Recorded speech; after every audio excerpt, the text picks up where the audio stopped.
මේක තමයි යාපනයේ පතුලක් නොපෙනෙන ළිඳ විදියට ප්‍රසිද්ධ නීලවරේ ළිඳ. හරිම ලස්සනයි. නිල් පාට වතුර. ඇත්තටම මේක මේ සෑහෙන පරණ ළිඳක්. එතකොට මේක මෑත කාලයක් වෙනකම්ම ප්‍රසිද්ධ වෙලා තියෙන්නේ මේක පතුලක් නැති විදියට. නමුත් මෑත කාලයේදී නාවික හමුදාව විසින් ස්වයංක්‍රීය රොබෝ යන්ත්‍රයක් භාවිතා කරලා මේක පතුල සොයාගෙන ගියා. එතකොට සොයාගෙන තියෙනවා ළිඳ මීටර් 53ක් ගැඹුරුයි කියලා. ඉතින් හිතන්නකෝ මීටර් 53ක්. අපි යමුකෝ ළිඳ බලන්නමුනේ.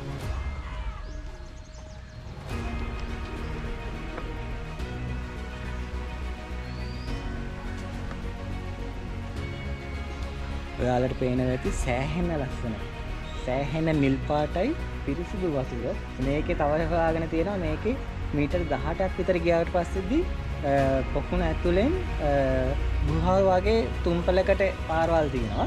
ඒතර ඒකෙන් එකක් යන්නේ කීරමලේ පොකුණටලු. ඒතර කීරමලේ පොකුණටත් මෙතනින් තමයි වතුර ගෙනහිල්ලා තියෙන්නේ.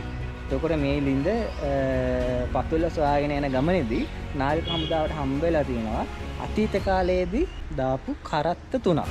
පැරණි කරත්ත 3ක් මේකේ පතුලේ සැඟවිලා තියෙනවා කියලා තමයි කියන්නේ.